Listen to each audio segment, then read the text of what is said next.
Extraído de Poetos Duetos, Jesús García Rodríguez y Miguel Dasén. Oda a cualquier cosa. No sé ni lo que vales ni cuánto cuestas.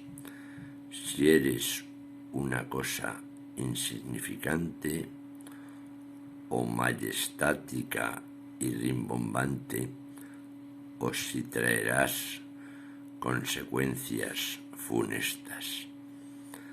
A enigma y a acertijo te prestas.